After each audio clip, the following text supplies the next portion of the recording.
GNM first year के dear student है, सबको वेलकम करता हूं। आज का वीडियो आप लोग को पता है कि मैं 4 दिन आप लोग को जो है सब्जेक्टिव करा चुका हूं।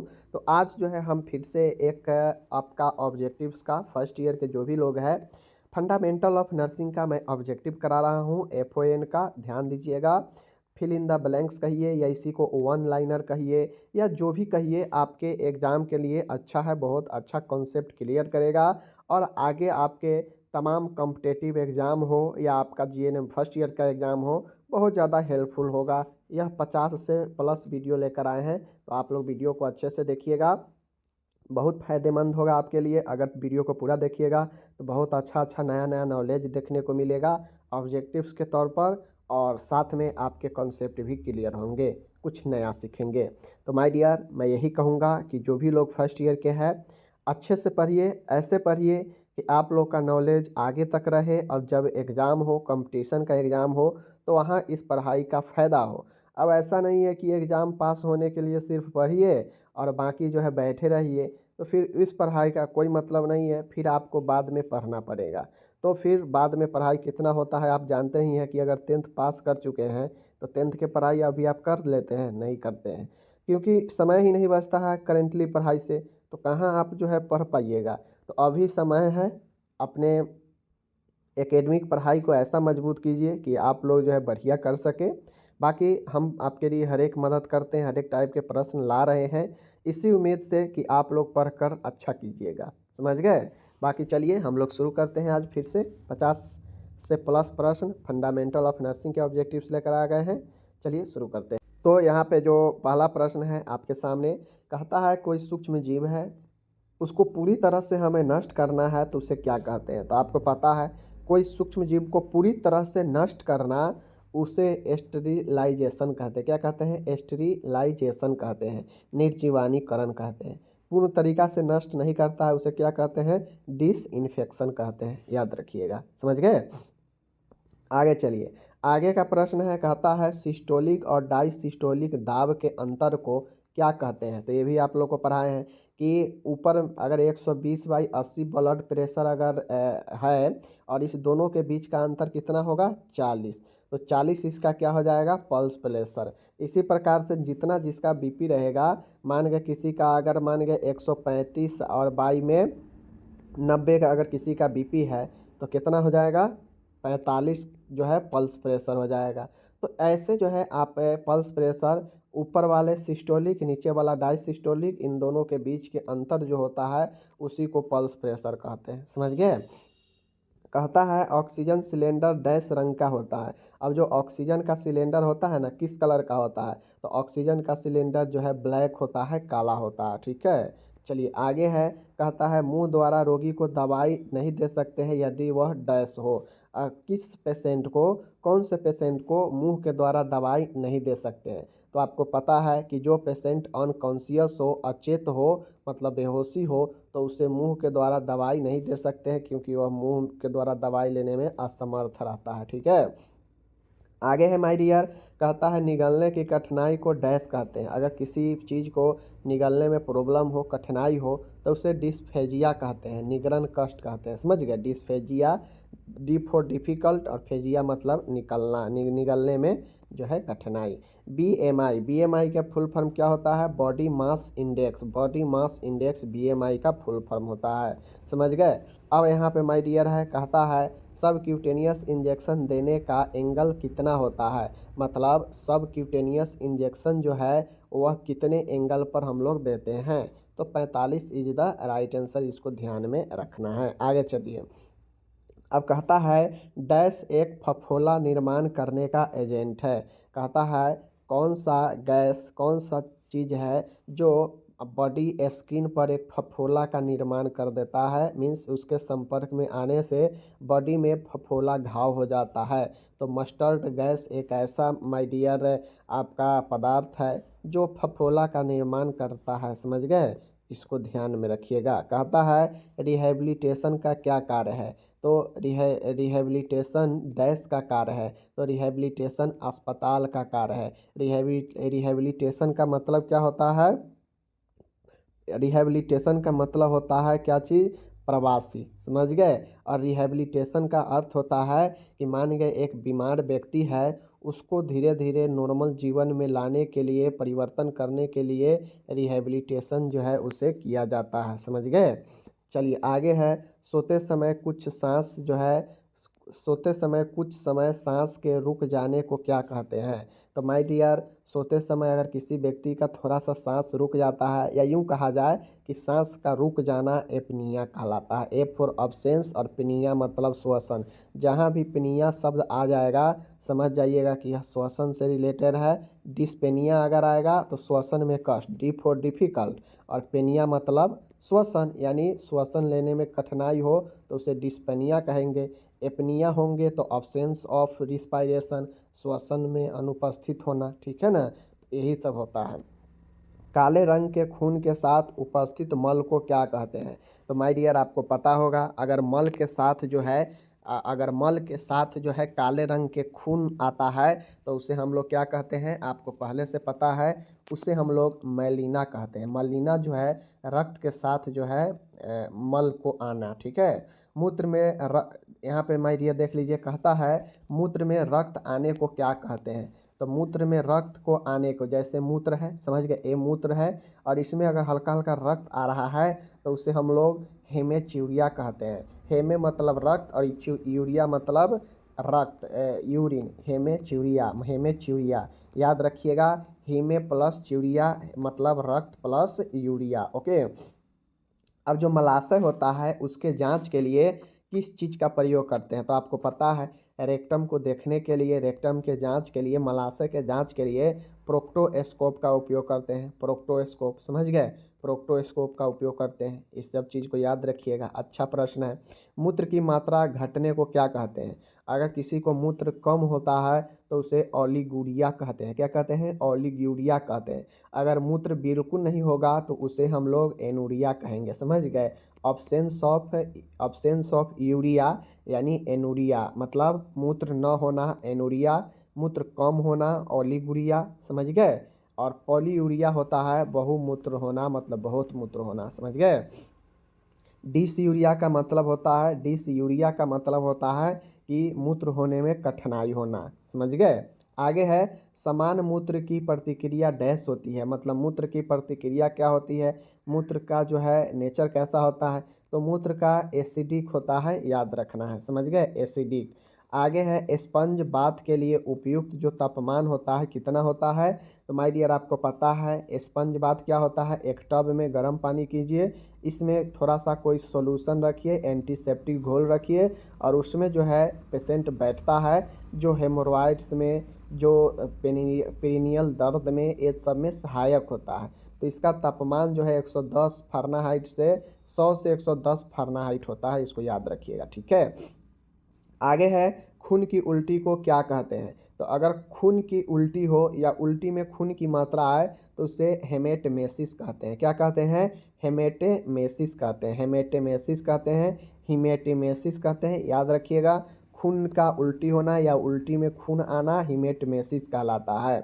घटी हुई श्वसन दर को क्या कहते हैं। तो श्वसन दर अगर कम है, श्वसन दर अगर कम गया है तो उससे ब्रेडी पेनिया कहेंगे। चूँकि आपको मैंने ऊपर पढ़ाया कि पिनिया शब्द श्वसन को ही इंडिकेट करेगा, और ब्रेडी आ जाएगा तो हो जाएगा मंद श्वसन, यानी श्वसन कम जाना। और अगर यहीं पर अगर ट्रेकी रहता, टेकीपेनिया रहता तो श्वसन का बढ़ जाना, ठीक है। आगे है, प्रति मिनट 130 से अधिक नाड़ी दर को क्या कहते हैं। वही चीज़ें हैं, अगर आपका नाड़ी दर जहाँ 100 से ज़्यादा हो जाता है, 100 से प्लस हो जाता है तो उसे टेकीकार्डिया कहते हैं। 60 से कम हो जाता है तो ब्रेडीकार्डिया कहते हैं, समझ गए। तो श्वसन के दर में होगा तो पेनिया होगा, समझ गए, पिनिया होगा। टेकीपेनिया होगा तो 100 से ज़्यादा, ब्रेडीपेनिया होगा तो 60 से कम, समझ गए। लेकिन अगर कार्डिया के बात करेगा तो वहाँ पे हृदय धड़कन की बात हो जाएगा, और वह हो जाएगा 100 से ज़्यादा होगा तो ट्रेकीकार्डिया, और ब्रेडीकार्डिया होता है 60 से कम में, ठीक है। आगे है, कहता है मूत्र में मवाद की उपस्थिति को क्या कहते हैं। तो मूत्र में अगर मवाद, पस की मात्रा आता है तो उसे पायूरिया कहते हैं, पी फॉर पस और यूरिया, पायूरिया, समझ गए। आगे है, आगे कहता है नर्सेज दिवस डैश को मनाया जाता है। नर्सेज दिवस किस दिन मनाया जाता है? तो 12 मई को मनाया जाता है नर्सेज दिवस, आपको पता होना चाहिए, समझ गए। आगे है डिस्फेजिया में क्या होता है? तो निगलने में परेशानी होती है, इसको पता होनी चाहिए आपको, ठीक है। जीभ के प्रदाह को क्या कहते हैं? तो आपको पता होना चाहिए कि टंगू में inflammation of tongue is called glossitis. Glossitis जो होता है वह इन्फ्लामेशन होता है जीभ का। अगर बात करेगा एस्टोमेटाइटिस का बात करेगा तो वह मुंह का इन्फ्लामेशन होता है, संपूर्ण मुंह का, समझ गए। दर्द निवारक औषधि को क्या कहते हैं? तो माय डियर, दर्द निवारक औषधि को हम लोग एनाल्जेसिक कहते हैं, समझ गए, जो दर्द को ख़त्म करता हो। आगे है एड्स के विषाणु के किस नाम से जाना जाता है? तो आपको पता है कि एड्स के जो विषाणु होता है वायरस, उसे HIV से जानते हैं। ह्यूमन इम्यूनो डिफिशियंसी वायरस होता है, ठीक है। Human immuno deficiency virus HIV इसका राइट आंसर है। WHO का पूरा नाम क्या है? विश्व वर्ल्ड हेल्थ ऑर्गेनाइजेशन, इसको भी याद रखना है आपको, ठीक है। कहता है बिस्तरी घाव का दूसरा नाम क्या है? तो बिस्तरी घाव का एक तो होता है बेड सोर, जिसे बिस्तरी घाव कहते हैं, ठीक है। एक होता है आपका डेकुबेटस अल्सर होता है, डेकुबिटस अल्सर होता है, डिक्यूबिटस अल्सर होता है इसका दूसरा नाम। कहता है विटामिन सी की कमी से स्कर्वी होता है, आप लोग पहले से ही जानते हैं। 1 पॉइंट मिली होता है, मतलब 1 पॉइंट जो है कितने मिली के बराबर होता है आपको बताना है। तो आपको बताना है कि 1 पॉइंट के मतलब वन पिंट का कितना जो है ml होता है, ठीक है। आप लोग को ये कमेंट करके बताना है कि 1 पिंट इक्वल टू कितना जो है मिली होता है, समझ गए। तो इस चीज़ को जो है आपको बताना है कमेंट करके, ठीक है। ये ऑप्शन मैं आपको काट देता हूँ, ये ऑप्शन गलत है, ठीक है। आपको बताना है कि 1 पिंट का कितना ml होता है, ठीक है ना। चलिए आगे है, आगे आपको बताना है जब पल्स समान से कम हो तो उसे क्या कहते हैं? जब पल्स समान से कम हो तो उसे क्या कहते हैं? तो जब पल्स समान से कम हो तो उसे ब्रेडिकार्डिया कहते हैं, आपको अभी ऊपर बताएं, ठीक है। 1 ग्राम वसा में 1 ग्राम फैट में कितना कैलोरी ऊर्जा मिल सकती है? तो आपको मैंने पहले बता दिया है 9 कैलोरी, समझ गए। सबसे ज़्यादा फैट में ही वो जो है आपका एनर्जी होता है। शरीर का तापमान डैश सेंटीग्रेड होता है, तो 37 डिग्री सेंटीग्रेड होता है। फ़ारेनहाइट में बात करेगा तो 98.6 फ़ारेनहाइट होता है, तो इस चीज़ को ध्यान में रखना है। एनीमा देते समय मरीज को कौन से पोजीशन दी जाती है? लेफ्ट लेटरल पोजीशन दी जाती है, आपको पहले से पता है। भारतीय रेड क्रॉस सोसाइटी की स्थापना कब की गई? 1920 में, इसको याद रखिएगा। भारतीय रेड क्रॉस सोसाइटी की स्थापना 1920 में, ठीक है। शरीर का तापमान अगर 105 फ़ारेनहाइट से अधिक हो जाए तो इसे हाइपर पायरेक्सिया कहते हैं। मीन्स हाइपर मतलब ज़्यादा, पायरेक्सिया मतलब बुखार, मतलब हद से ज़्यादा बुखार हो जाता है 105 फ़ारेनहाइट, ठीक है। कहता है निश्चेतक एनीमा डैश एनीमा का प्रकार है, मतलब निश्चितक एनीमा जो दिया जाता है तो वह किस प्रकार का एनीमा का प्रकार है? तो रिटेन जो होता है ना, रिटेन प्रतिधारक, रिटेंड एनीमा का प्रकार जो है निश्चेतक एनीमा है, ठीक है। इसको याद रखिएगा। आगे है, कहता है एक ऑक्सीडाइजिंग एजेंट है, कौन सा एक ऑक्सीडाइजिंग एजेंट है? तो हाइड्रोजन परऑक्साइड, समझ गए। ऑक्सीडाइजिंग एजेंट जो होता है वह हाइड्रोजन परऑक्साइड होता है, इसको याद रखिएगा। आगे है मलाशय का तापमान मुख के तापमान से जो है तापक्रम से कितना अधिक होता है? अब मैं आपको कुछ 2 क्वेश्चन और पूछूंगा यहाँ पे। माय डियर, आपको बताना है कि मलाशय रेक्टम का टेम्परेचर मुंह के तापमान से कितना अधिक होता है, मतलब जो मुंह होता है मुंह के तापमान से जो है कितना अधिक होता है मलाशय का तापमान, आपको कमेंट करना है कितना फ़ारेनहाइट, ठीक है। अब जहाँ से बताइए, लेकिन आप बताइए, चूँकि हम आपको बार बार कहते हैं कि जो चीज़ें डाउट लगे, जो चीज़ मैं आपसे पूछूं वो आपको कहीं से सर्च करके आपको बताना है। कहीं से भी सर्च कीजिएगा, कुछ ना कुछ पढ़िएगा, नॉलेज बढ़ेगा और आप बताइएगा करेक्ट चीज़, समझ गए। आगे है बेड ब्लॉक का उपयोग तब किया जाता है जब रोगी की अवस्था डैश में होती है। तो बेड ब्लॉक क्या होता है? तो आपको पता हो, बेड ब्लॉक होता है जो बिस्तर को किसी साइड से उठाने के काम किया जाता है, चाहे पैर साइड से उठाइए चाहे सिर के साइड से उठाइए, यह बेड ब्लॉक का उपयोग उठाने के लिए किया जाता है और यह शौक वाले मरीजों को जो है अवस्था में दिया जाता है, समझ गए। आगे चलिए, आगे कहता है डैश को आधुनिक नर्सिंग का जन्मदाता कहा जाता है। तो आपको पता है फ्लोरेंस नाइटिंगेल को मॉडर्न नर्सिंग का जो है आपको जन्मदाता कहा जाता है, फ्लोरेंस नाइटिंगेल को। समझ गए। आगे है कहता है बगल का तापमान मलाशय के तापमान से कितना कम होता है। मतलब जो एक्जिलरी टेम्परेचर होता है वह रेक्टम के तापमान से कितना कम होता है। मतलब बगल का तापमान मलाशय के तापमान से कितना कम होता है, यह आपको बताना है फ़ारेनहाइट में। मैं आपको ऑप्शन बता देता हूँ, 1 फ़ारेनहाइट, 2 फ़ारेनहाइट, ठीक है ना, 0.5 फ़ारेनहाइट और एक 3 फ़ारेनहाइट। आपको इनमें से बताना है ऑप्शन में से। और ये सर्च करके पहले समझ लीजिए, पहले जान लीजिए, कहीं से भी सर्च करके पहले कंफर्म हो लीजिए, तब आप बताइएगा कि बगल का तापमान मलाशय के तापमान से कितना कम होता है। 1 फ़ारेनहाइट, 2 फ़ारेनहाइट, 0.5 फ़ारेनहाइट, 3 फ़ारेनहाइट आपको बताना है, ठीक है। चलिए अब यहाँ पे कहता है शीत कंपन की कितने अवस्था होता है। तो माय डियर शीत कंपन की 3 स्टेज होता है, 3 का अवस्था होता है, इसको ध्यान में रखना है। आगे है कहता है 1 लीटर में कितना ml होता है। तो आपको पता है 1 लीटर में 1000 ml होता है, समझ गए ना, 1000 मिली होता है 1 लीटर बराबर, समझ गए। तो ये सब चीज़ यूनिट भी आपसे एग्जाम में पूछता है, याद रखिएगा। श्वसन की गहराई में वृद्धि को क्या कहते हैं। माय डियर आपको पता है श्वसन को मैंने पहले ही बता दिया कि पिनिया से रिलेटेड होगा।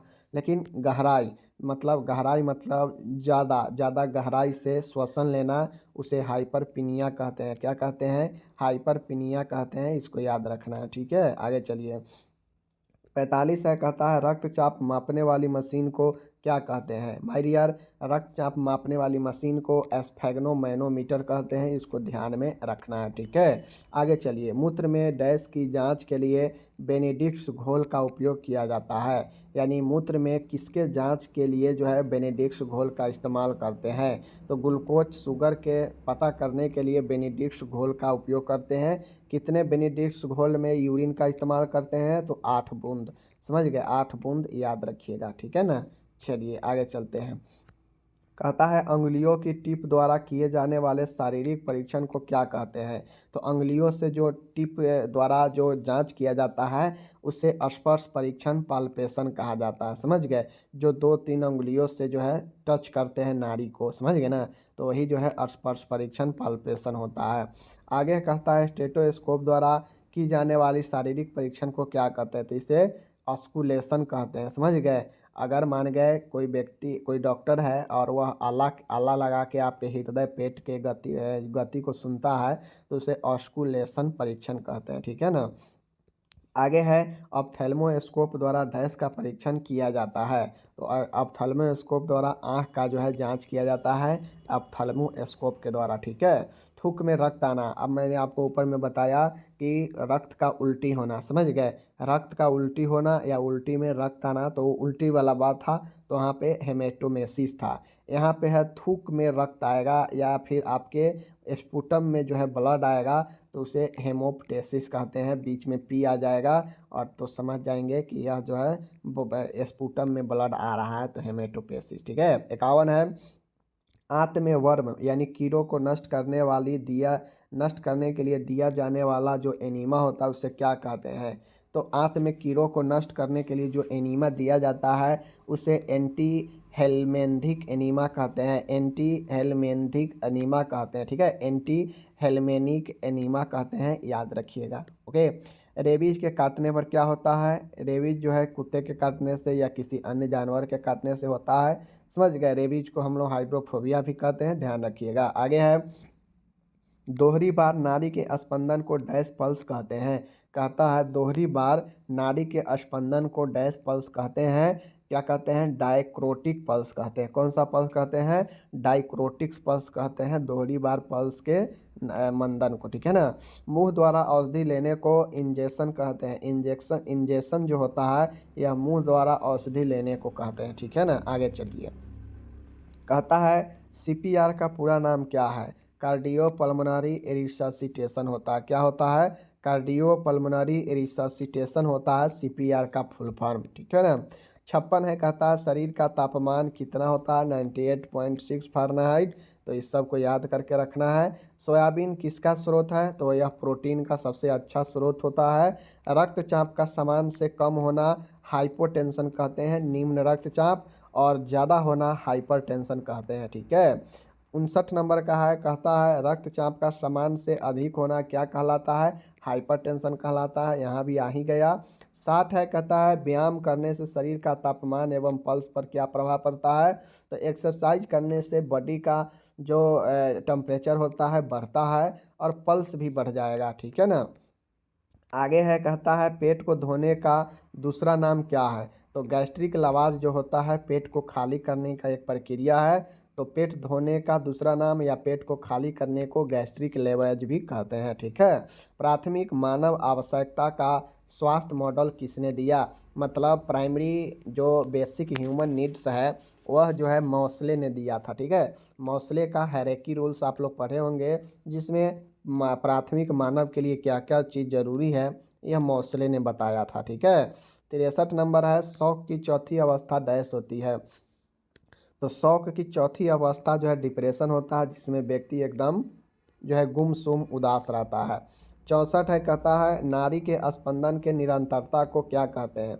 अगर पल्स में एक कंटिन्यू स्पंदन होता है तो उसे हम लोग लय कहते हैं, रिदिम कहते हैं, क्योंकि नाड़ी में एक रिदिम के साथ ही पल्स जो है निरंतरता में क्या होता है? अगर पल्स आपका निरंतर स्पंदन कर रहा है मतलब वह एक रिदिम लय में है। ठीक है। तो इसे लय कहते हैं। और इस प्रकार से मैंने आपको 64 प्रश्न मैंने आपको क्लियर करा दिया।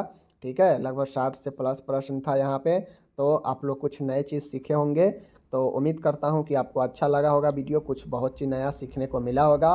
बाकी हम आपसे मिलेंगे अगले वीडियो में। अपना ख्याल रखिएगा माय डियर। तब तक के लिए धन्यवाद।